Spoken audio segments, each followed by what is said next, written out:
Hi dear friends, Neeraj associates welcomes you.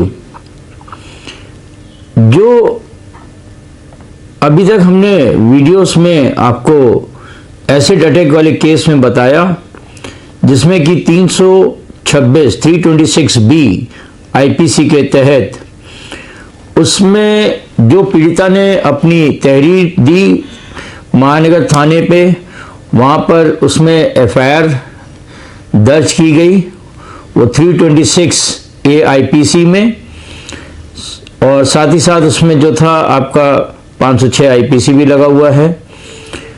और जब विवेचना हो गई, विवेचना में दौरान विवेचना मेडिकल जब हुआ और उसने आईओ ने देखा, तो उसने उसको आपका 326A को 326B में कन्वर्ट कर दिया।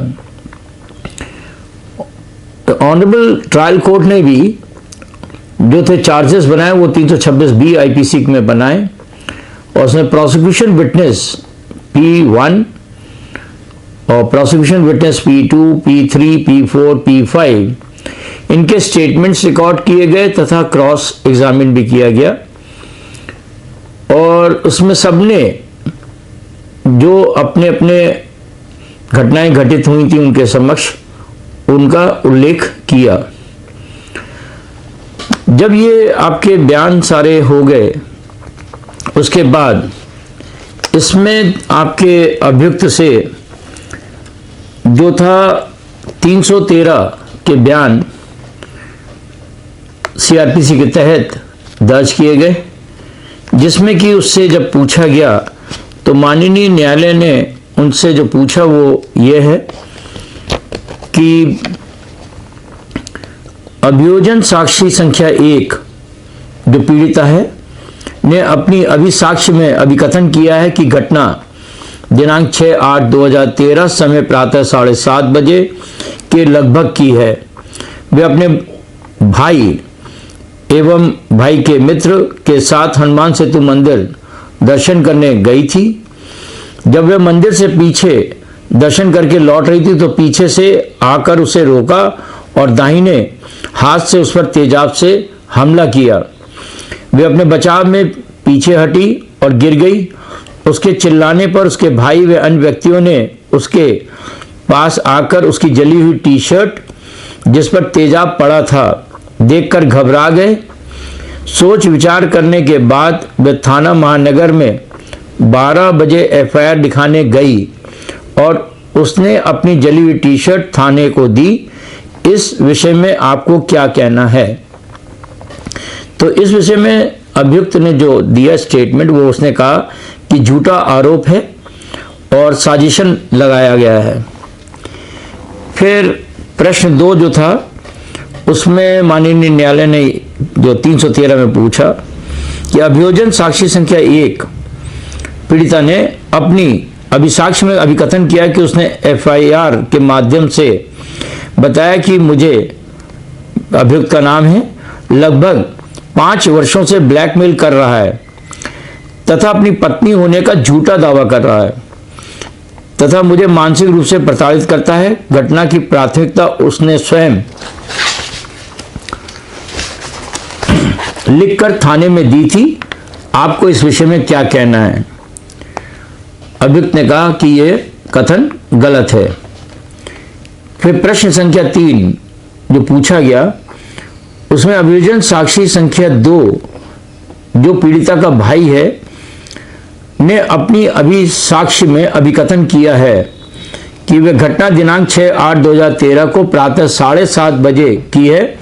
वे अपनी बहन व एक दोस्त के साथ हनुमान मंदिर दर्शन करके वापस लौट रहा था।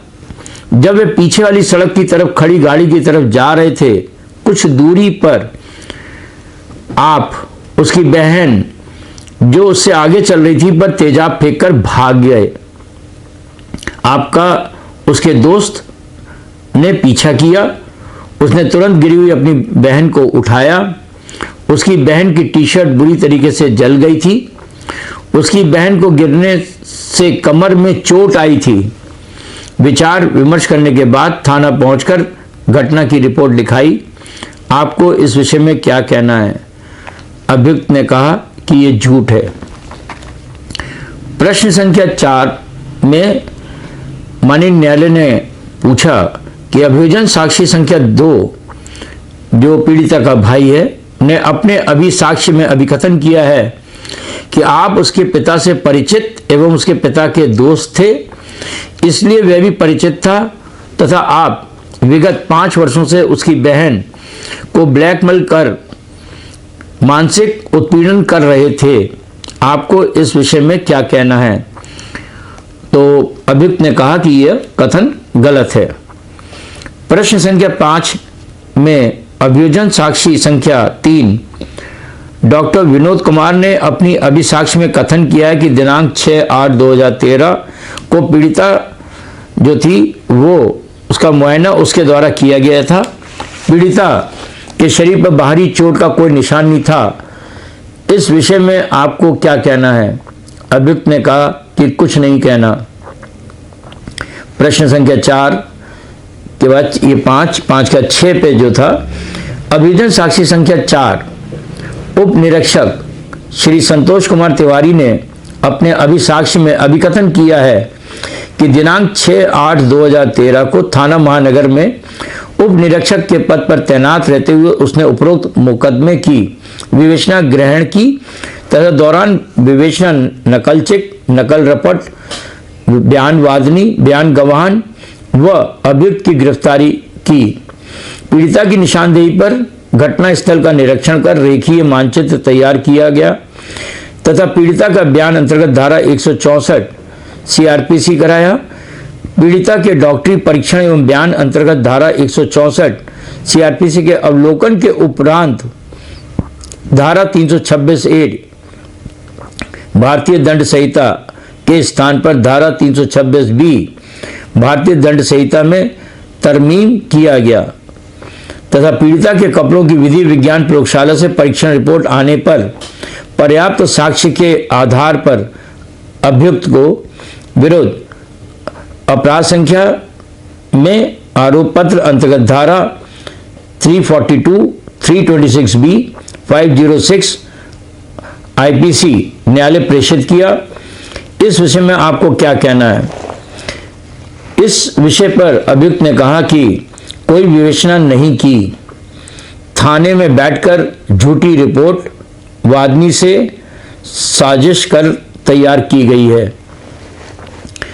प्रश्न संख्या 7 इसमें अभियोजन साक्षी संख्या 5 हेड कांस्टेबल रणवीर सिंह ने अपनी अभिसाक्ष्य में अभिकथन किया कि दिनांक 6/8/2013 को उसने पीड़िता के प्रार्थना पत्र के आधार पर मुकदमा अपराध संख्या और धारा 342, 326(a), 506 आईपीसी का मुकदमा अभियुक्त के विरुद्ध चिक संख्या पर पंजीकृत किया गया था तथा उपरोक्त मुकदमे की कायमी उसके साथ तैनात कांस्टेबल ज्ञान सिंह द्वारा रपट नंबर समय 12:25 बजे उसी दिन की गई थी। पीड़िता अपने साथ तेजाब से जली टी शर्ट लेकर आई थी जिसकी फर्द कांस्टेबल ज्ञान सिंह द्वारा तैयार की गई थी तथा टी शर्ट को सील मोहर कर मालखाने में रखा गया। इस विषय में आपको क्या कहना है? अभियुक्त ने कहा कि यह गलत है। प्रश्न संख्या 8 क्या प्रतिरक्षा साक्ष्य देना है? तो उसने कहा जी हाँ। प्रश्न संख्या 9 क्या कुछ और कहना है? मैं लिखित में बताऊंगा। ये आपके 11/8/2014 को ये 313 के बयान अभियुक्त के दर्ज किए गए।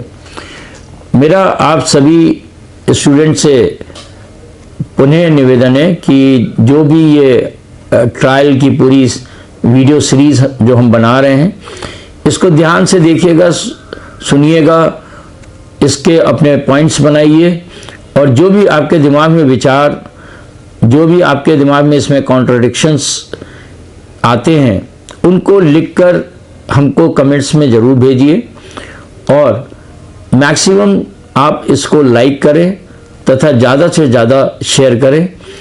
इसी के आगे के जो अभी आपका नेक्स्ट वीडियो जो हम बनाने जा रहे हैं उसमें जो माननीय न्यायालय ने अपना जजमेंट दिया है और ऑर्डर दिया है जिसके तहत अभियुक्त को मैक्सिमम सजा 326 बी आईपीसी में अगर आप देखेंगे तो उसमें 7 साल की है और वो 7 साल की उसको सजा दी गई।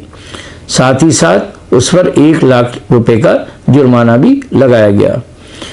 तो मैं आपसे फिर से निवेदन करूंगा कि प्लीज़ ज़्यादा से ज़्यादा कमेंट्स अपने भेजिए और इसको मैक्सिमम से मैक्सिमम शेयर कीजिए और लाइक कीजिए, सब्सक्राइब कीजिए।